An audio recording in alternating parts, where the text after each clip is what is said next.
Right to be Read podcast, episode number 143. Interview with Pat Flynn. You are listening to the Right to be Read podcast, and this is your host, Ani Alexander. Hello everyone and welcome back to the Right to be Read podcast. Thanks a lot for listening. It's me, Ani Alexander, and today, as always, I will try to inspire and encourage you with this podcast. And I'm sure that this time I will succeed because today I'm having a special guest who is back once again to the Right to be Read podcast. We had him in episode 35 when I was just starting the podcast, and up to now, his interview has been one of the most popular ones so far. So I'm really delighted to welcome back Pat Flynn to the show.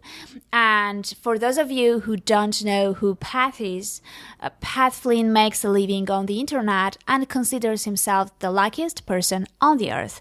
Through his very popular blog, Smart Passive Income, and his Smart Passive Income podcast, he shares his experience and helps his readers reach their goals. And I think that I should definitely also mention that Pat Flynn has been one of the very few people who encouraged me and supported me and told me that I could really do a podcast. And that's why, partly because of him and thanks to people like him who made me think that I could do it, Right to be Read podcast exists. And most probably, if not those people, I wouldn't get the courage and even try to launch a podcast. So thanks once again, Pat, and let's head to the interview because I'm sure you will have loads of new things to hear because we will be covering Pat Flynn's new book that launched just a few days ago.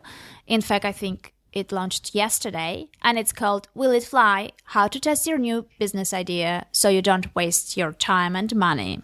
Okay, so let's go ahead and welcome Pat. Hello there, Pat. I'm really happy to have you over once again. I mean, woohoo. we had a really, the interesting thing is that when people are talking with me about my podcast, they always kind of mention the big names I landed and ask how I did that. And the most surprising name is you. I mean, the most talked name is like, how did you get Pat Flynn to your podcast? Well, now I'm back, and they're going to be asking how you got me back for a second time. Oh, yeah, exactly. So that's why, I mean, you're one of the most popular, most talked names from the big names I've had on my podcast. Oh, that's awesome. It's nice to have you back because I'm sure that the people really like listening to you. Yeah, well, to everybody out there who's listening to the show right now, just thank you so much for the support. I really, really, really appreciate that. It really means a lot to me. So thank you. You totally deserve it. So. Okay, so for those who haven't listened to our first interview, our first interview we spoke about your very first book and the experience of writing a book for the first time. So we covered Let Go, and today we are going to talk to you about your second book because it's already written, and it's amazing. So basically, around, I don't know, approximately a year passed from your first book until your second one, right? No, a couple years, actually. I mean, Let Go was a book that came out in 2013, and this one's coming out in early 2016. So actually 3 years now that I think about it. But, it wasn't obviously something I haven't been thinking about for a long time. So, I knew that after I published Let Go, that I wanted to publish something bigger, something that was more, nonfiction for helping people start their businesses. And, the first book was great, and that was a great experience, but it was a little bit shorter, and it was more of an account of my transition from architect to entrepreneur. This one is like, knowledge I've learned over time that's then presented in this format, which has been a very big challenge for me to create. I mean, the other one was my story, so it was a little easier to write, and I wrote that in a couple months. This one took, I guess in total over a year to really get it all into place, to really think things through, and to really turn it into something that I was very proud of. I think I struggled a lot in the beginning, especially because I had put it so high in terms of what I wanted it to be. And I remember sitting down and starting to write it and just spending a couple hours on writing just a single sentence because I just wanted every word to be perfect. And I struggled a lot. And, once I finally broke it down and thought about it in different sections, it became a little bit easier. But, there were definitely a lot of struggles. And there were times when I often considered just not continuing because it was a really, really big challenge for me. But now that it's done, I feel great. But now, of course, we're shifting into the marketing part of it. And, I'm thankful to have our opportunities to talk about it on shows like yours and other people's podcasts too. And, we have a launch team that's going to be helping with the promotion of this too on launch day. And I'm putting a lot of things into place. I'm putting all my chips in for sure to make this a success as best as I can. And, we'll see what happens. But I'm really excited to hear what people think about it once they get their hands on it. Oh, yeah. Well, actually, now that I'm listening to you, you're having most of the common struggles writers are having. So it's kind of, you've dig into this quite deep and you're kind of, having the same issues that the real writers are having. So it seems like you've been approaching the process from the right angle. Oh, good. Well, thank you. I mean, I know I have done online business for over 7 years now. I've been very successful with that, blogging, podcasting.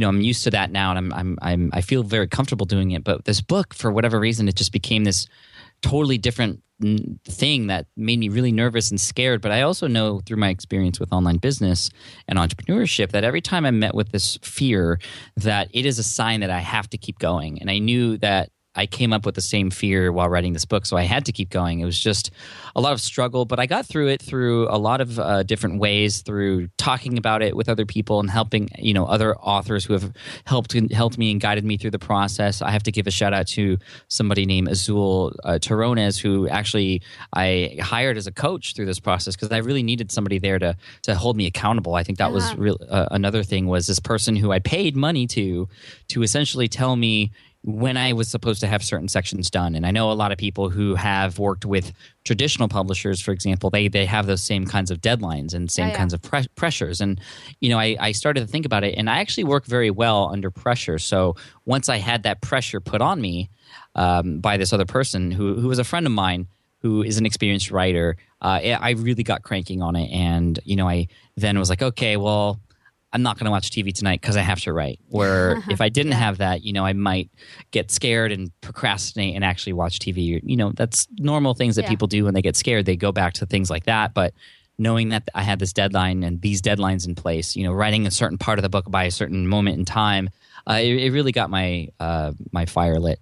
Oh, yeah. It's always kind of, you have greater responsibility when you know that someone will be calling and asking if you've done it or not. So that itself already kind of, makes you push harder because you feel that it will be pretty uncomfortable saying that you haven't done anything. So totally. And it was him, and also the fact that, after I kind of had an idea of when I might have the book finished by, I then announced it to everybody. My hundreds of thousands of people who follow me, and I said, I'm going to have a book and it'll be ready by February 1st. And then I sat back after I press published on that podcast episode, and I was like, oh man, I have work to do. That's it. But it worked. It really worked, and I got into super productive mode. And I actually wrote most of my book in the morning because that was when I had the most time. I actually woke up a little bit earlier. I woke up at 6 a.m. and I did all my writing for this book in the morning. So the kids woke up, and that was my sign that I was done writing for the day. And it was really cool because that was my time to write. I woke up every day very excited because I knew I only had a limited amount of time to write, and it helped me write a little bit faster in terms of just having it flow. Okay. Well, I remember that you posted a video where you described your unique process of writing. You obviously have found some ways that work better for you.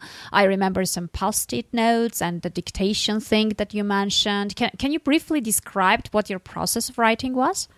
Totally. Well, that was for getting the first draft up. And really, because one thing I learned from my last book was, when you're doing your first draft, you just have to you write. You're in write mode. You don't edit. You just kind of spew and throw up on your screen, just whatever ideas come to mind. And I can speak a lot faster than I type. So, a few things I did was, one, I first used Post-it notes to just come up with any idea that comes to mind related to this topic. And so, I literally had 50 post-it notes about different things. And then what's cool about post-it notes is that you can then rearrange them and then create some sort of order, and that then becomes your outline, which is really cool. And so again, we're still talking about the first draft here, and then from there you take a post-it note one by one, then you actually dictate everything that you think about that, all the stories, all the ideas that come to mind related to that topic, and then using a tool called Rev to actually record that. There's an app on the iPhone. I think it's on Android too, but it's a dictation app where you can record your voice, but then you can press a button to have human beings on their end actually transcribe that for you. So I was actually calculating how many words per minute or words I was writing.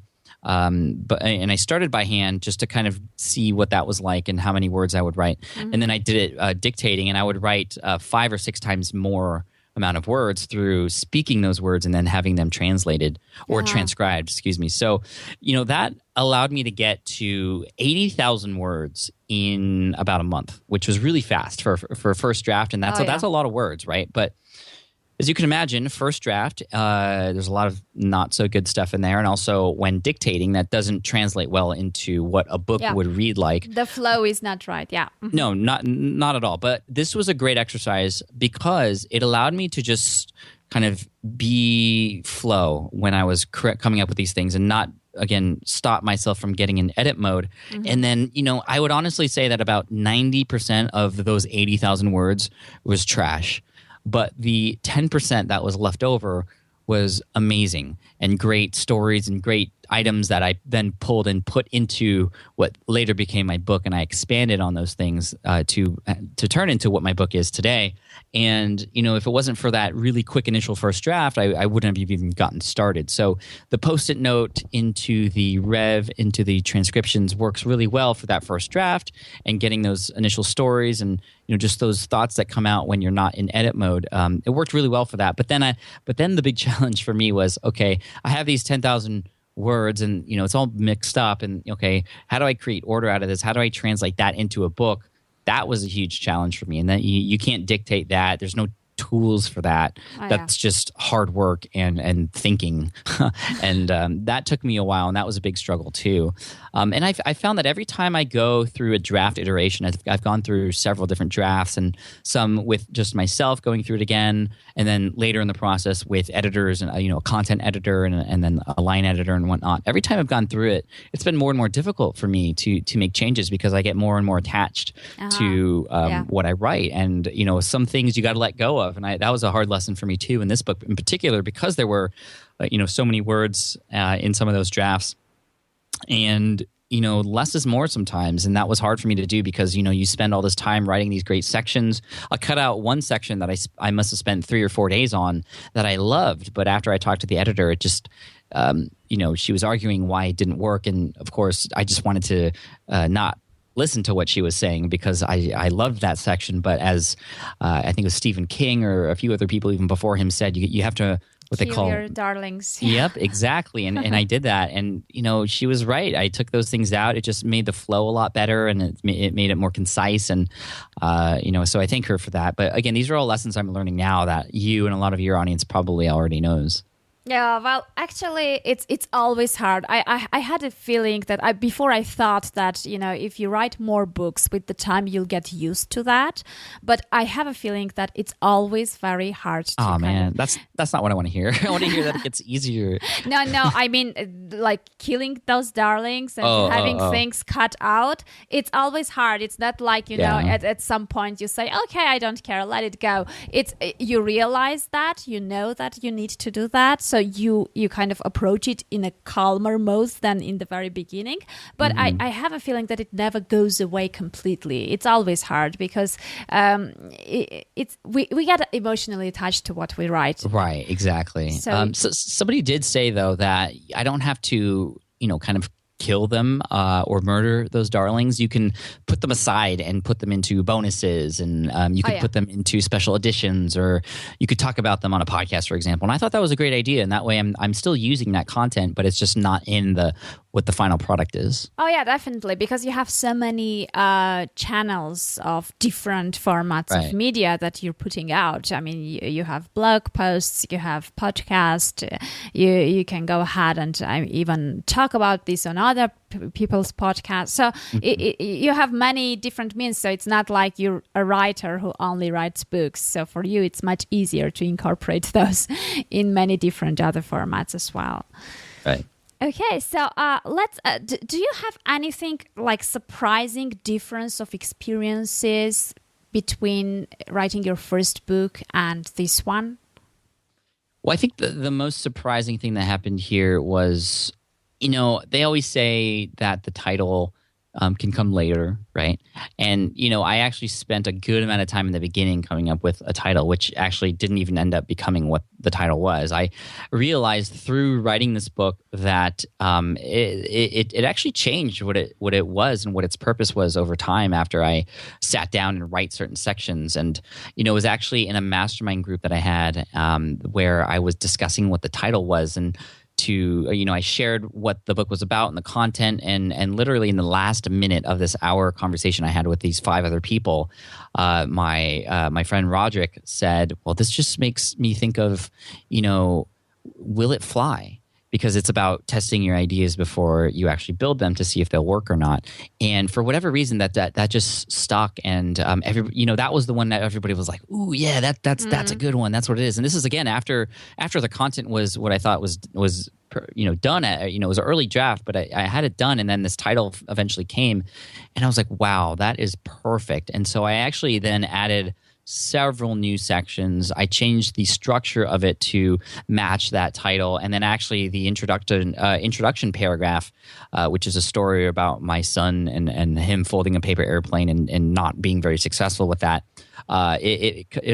The title really glued everything together for me, and that was opposite of what my experience was at first, where I knew what the title was. It was called Let Go, and it was that reason because I got let go from my job, but also I had to figure out how to let go of my, being conditioned to think that I had to work a 9-to-5 job and all those things. So, the title came later, but then it actually played a huge role in what the book became. And a lot of the structure of the book is around this idea of flight and launching, which is what people in online business do. We launch stuff all the time, but how do you know if it's actually going to fly? And, there's a lot of great analogies with that. One of my favorite is in the book, a lot of people who work on things without knowing why or what their destination is. They don't have goals. It's like you're flying a plane, and it's kind of cool in the beginning. You're sightseeing and you're up there in the air, and it's cool and it's fun. But eventually, if you don't know where you're going, you're going to lose gas and you're going to be grounded again. And you might end up further away from where you started if you don't even know. You might end up further away from where you know you should be if you don't have any idea of what direction you want to go in. And again, this flight motif that it's just worked out perfectly. And so the title, Will It Fly, how to test your next business idea so you don't waste your time and money. Just I'm very thankful for how that all progressed. And even though it was late in the process that came in, I felt very motivated after that came in, because it really, like I said, glued everything together. And even though I had a lot more work to do after I figured that out, it was definitely worth it. Interesting. I was just previewing your book's first chapter and the story about your son's experience of folding the paper and making an airplane which didn't fly. And when I saw the title as well, I somehow eventually had this thought that this is the first thing that came to your mind, and from there you started writing the book. So now that you say the story, it's very interesting. You mentioned that. So will you feel comfortable telling us what the initial title was? Yeah, the initial title was something like Smart Start, or the Smart Start, or Starting Smart, because that kind of went along with my brand, Smart Passive Income, which was obviously a good start, I think, for where it began. But then, this Will It Fly thing really took over and became the one that when I talked about it with other people to validate it, they were like, yeah, that's the one. And, the interesting thing about this, I was talking about this on another interview earlier, and I didn't even realize it until he pointed it out. Like, the title of my first book is Let Go, and the title of this book is Will It Fly, and they actually go hand in hand. They go really well together. And somebody was like, is this a sequel to your first book? And I'm like, no. And then I thought about it, and then I was like, wow, maybe it is. And I don't know. It's kind of funny how that worked out. And it wasn't purposefully a sequel to it, I guess you could say. But a lot of people who did read that book were like, okay, well, tell me how to do this too. And, this is where Will It Fly comes in. And of course, in order to make things fly, you have to let things go. Oh yeah, exactly. And I think it's kind of, sometimes we think that things happen coincidentally and, we don't see the logic. But, later on when we're going back and, connecting the dots, it feels like, there are no accidents in this. It's right. like, it's crazy how the world works sometimes. Yeah, that's exactly what it meant to be. So it's great. And I do realize, I haven't read the book yet, but, knowing what it is about and getting the feel from the first chapter, I have this feeling that it's very in line and very alongside with your first book. So yeah, it could be a sequel in a way. Okay, so let's just understand one thing. We always talk on this podcast about what actually publishing books bring in to a person's life. What are the biggest advantages? What they come up with as a bonus from being a published author. So what Let Go brought to you? Because it seems like, some people might think, well, you are an accomplished online businessman, you have a huge audience, you are a successful podcaster. It's like you had it all. So what was that something that your first book and becoming a published author brought to you? Well, the first one was essentially a way for me to tell my story in a deeper way. And so what came out of that was a deeper relationship with my audience. Everybody who's read that, I feel that they now have a deeper connection with me, which of course is helping when building raving fans and getting people to trust me and then recommend my work to their friends and family and that sort of thing. Like that's where that role that book played. It wasn't there to make money. It wasn't there, wasn't there to expose myself to new people. It was there to better serve my audience and to make a deeper connection with them. And it has served that purpose, and it still continues to do that. With Will It Fly, however, it's a different motivation behind it. Yes, it is there to serve my audience, of course, and also build a deeper relationship too, but it's definitely there for more exposure. I'm using Amazon.com to take advantage of what I can do on that platform and some of the things that happen when you rank really high, or their algorithms and search engines and that sort of thing. And it's there to primarily create more exposure for myself and my brand and introduce people to who I am and what I have to offer, to get more people to the website, but also introduce them to the kind of work that I teach and how I teach it, and then also lead them eventually into a course at some point, which is my goal for those who are interested in that kind of thing. And a part of that is just enhancing the experience that people have with my brand. And I feel like this book is a great introduction to who I am and what I can teach and how I teach it. But also, it's a sort of low risk, low barrier to entry, not overwhelming way to do that. There's a lot of I could create a course right now, and I will in the future. But I could create this like slam dunk course that people would have to pay a lot of money for, and they would get great stuff out of it. But that's kind of overwhelming. And I feel like a book is a great way to introduce a certain topic and get people familiar with not only myself as an author, but online business in general, to then lead them into further things down the road. And that's really what I wanted to accomplish this time around. And I could have wrote this book. I had contemplated for the longest time of is my goal for this book New York Times bestseller? And that's definitely an option. I've actually had publishers knock on my door asking for to work with me and have that be a big motivator. But that's not my motivation this time around. I'm actually not even qualified to get that, because I'm actually publishing simply through Amazon and CreateSpace. I need to have physical books in stores in order to be eligible for New York Times, I've recently found. And yes, there are ways that I could work with distribution companies and things like that. But again, part of my overall plan here, and I've noticed a lot of authors who rank really high and do really well on Amazon who are self-published, they then have a lot more leverage the next time they write a book. Oh, yeah.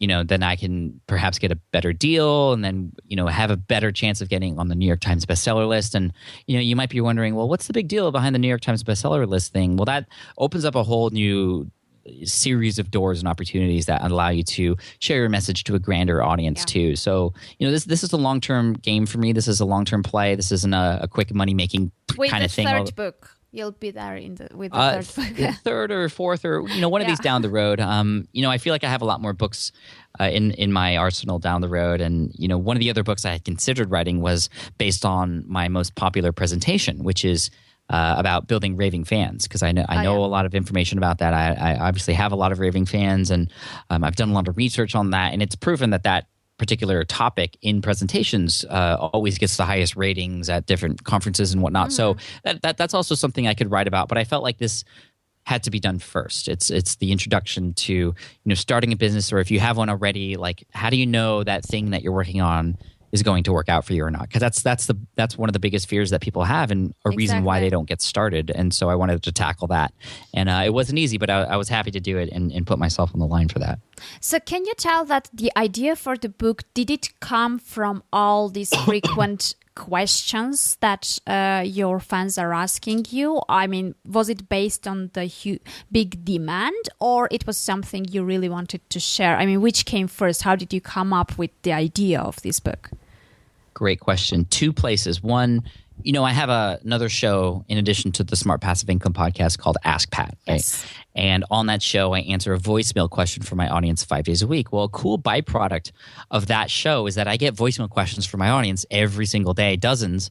And it is their biggest problems. It's what they want an answer to. And the number one question I get is exactly this: how do I know if my idea is actually one that's going to work out?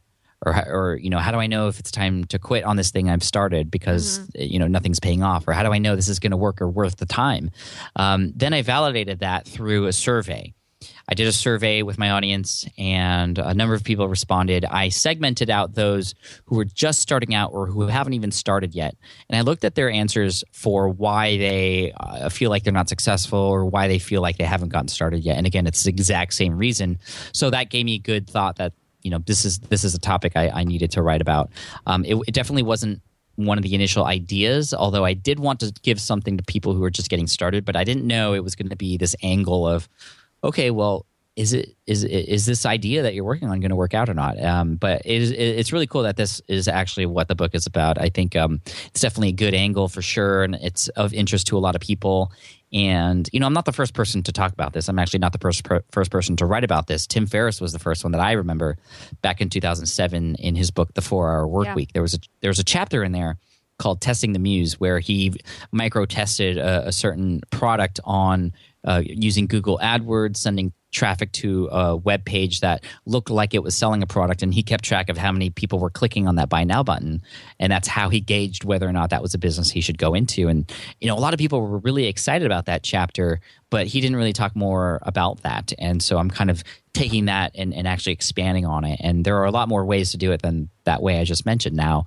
With all the tools that are available, there's been a lot more people who have done this. And now people are more, Kickstarter and Indiegogo and those kinds of platforms. Like, people are getting used to paying for things, great ideas, before they're even built yet, just to kind of pledge and say, yeah, I would totally buy that. And not just say that they would buy it, but pay money to say that they would buy it, which is the truest form of validation, because, we could go to our friends and family and say, hey, is this a good idea? And they would say, yeah, I totally buy that. But, they're just, how do you know if they're just being nice or, if they would actually buy it or not? And again, this I talk about all these things in the book, but that's where the idea for the book came from, is from my audience. Okay. Yeah, I see. So basically, can we project this for authors, let's say? I mean, businessmen, online business owners are kind of, they have an idea for business. They are wondering whether it will work or not. And writers have ideas for books, but they don't know whether they should put so much time and effort in that, because they don't know if that idea or that topic has a demand or not. So if you kind of, project your knowledge of the online business from writer's perspective, what do you think? I mean, what should one do if I have a book idea? How do I validate that? So if you have a book idea, or maybe even stepping back before that, if you don't have an idea, you obviously want to solve some person's problem, and we're talking nonfiction here, of course. Yeah. So of course, there's fiction is a different way of coming up with an idea, but it could be validated in the same kind of way. And what I would do is actually create a micro version of that book, of what that book is. What a lot of people do is they write these books or they create these businesses and then they go to the rooftops and they shout, like, buy my thing, and then nobody buys it and they wonder why. Yeah. Well, they're not sure why, because they just built the whole thing already and then they go up there and nobody's answering. Well, the thing is, you want to make sure that people are going to answer first before you then build out the whole thing. So as a writer, what you could do is you could either land a guest post on another person's site and talk about this topic that is this new idea that you have, and talk about it in a very extensive way where you're providing a lot of value. And then at the end, you kind of get people to raise their hands if they're interested in more of that kind of information. And you could do that by collecting their email address or sending you an email or whatever. You're not asking for payments or anything, but you're just getting validation from them that, yes, this is a topic they want to learn more about. So that's kind of one thing you could do. A step further that you can do is you can create a mini version of the book in terms of like a mini PDF file or a lead magnet, something that people would then exchange an email address for to subscribe to your list. And this is something that Michael Hyatt did very recently. He's coming out with a new book, and the way he knew that this was a book he was supposed to write is that it was his lead magnet for the longest time. Obviously a very, very much shorter version of it, but because so many people responded well to the PDF file that he gave away for free, he knew that this was a topic that he could then write about and turn into a book. So those are just a couple quick ideas that you can use to make sure that people are interested in something first, and actually just putting a little bit of time in a controlled environment up front before actually spending all that time and effort and potentially money on something down the road. Okay, I see. So the launch of the book is February 1st, you said? February 1st, yeah. We're coming up to almost a month from the time of this recording. I'm so scared. Yeah, that's exactly what I wanted to ask you. I mean, are you nervous, and what are you scared of most? I'm nervous of, gosh, I don't even. The funny thing is, you asked me that question. I can't even answer it. I'm just nervous, and I'm even asking this to myself right now. I guess I'm scared of just letting people down. I've done so many great things online, and I know a lot of people expect great things from me in the future, and I want this to be living up to the standards that I put out there on my podcast and on my show and on my blog and SPI TV and all those sorts of things. So that's one part of it. I'm also, even though I know that I shouldn't listen to the haters and I shouldn't listen to the 1-star reviews and all that sort of stuff, I know it's going to come. It just naturally does that, especially when you're creating something that is bold, like the topic of this book. You're going to upset some people. Some people aren't going to agree with you, and I mean, I've learned over time to grow with thick skin, but I can't help but read those things from time to time, and I don't get upset. I don't let it affect me anymore. But I just hate to see when I've let somebody down. If it's obvious that this person is just a hater and they're disrespectful, then I actually just laugh at that. But if it is somebody who is actually let down and leave some comments like that, then I will feel a little bit bad about that. And I don't know if I would take the Gary Vaynerchuk approach of trying to interact with that person and help them through certain things, or just do what I normally offer as far as advice for people, which is just ignore them and make sure that there's a lot of people out there who do need you and need your time and attention. So those are some things that just pop into my head at this moment. Okay, well, I see. Well, I mean, the episode most probably will be coming out around the launch, so I will just plan and schedule it. So by the time everyone listens to this, the book will be most probably out and they can go and grab it directly. And I'm sure you have this huge community of writers who know what struggles you were having, who have gone through that in the Facebook group we're having, which is like over 13,000 members already. Yeah, it's awesome. PatsFirstBook.com is the domain, because that was actually a launch group that I created for the first book that then just took a life of its own. And I want to thank you for being an admin in there, and a few of the other people too who are great and super gracious with their time to keep that board very clean and exciting and helpful for people. But yeah, that you could find that group and join it if you're a writer too at PatsFirstBook.com. That'll redirect you to that Facebook group. And I'm working with a smaller group now for the launch of this book. about 500 people who have been getting access to the book early, who have been seeing the cover early before everybody else. And, we're getting them excited about launch day. And, they're going to help move the book when it launches on February 1st. And hopefully you and your audience can help join in and, not officially in the group, but just be a part of the process of, making it a great launch. And, for anybody else out there who does grab it, thank you in advance. I do appreciate you and your support, and I hope you enjoy it. Yeah, definitely. I mean, I'm absolutely sure that this topic is of value to my audience as well. And it's something that, as you mentioned, not only your audience, but I think many audiences are having the same issues and the same questions they would like to get the answers to. So I'll be impatiently waiting for this book, and I'm really thankful for coming over once again to the show and for talking to me, because it's a really great experience. Thank you. Yeah, absolutely. My pleasure. Okay, well, I hope that you enjoyed the interview. I'm sure that the book will be extremely useful because I personally have several ideas which I would prefer to know in advance whether they will work or not before I put in loads of time and effort and money into that. Meanwhile, I am working on a coaching program, so I'm putting together an offer for you guys. And if you are interested and would like to know more details before it's actually out, because it will take a little bit of time before everything is set up, just shoot me an email at annie@anniealexander.com. Annie spelled ANI, and maybe you don't have to wait for so long. We can come up with something together much earlier than all this thing is officially launched. Well, take care, have a great week, and I will meet you in the next episode.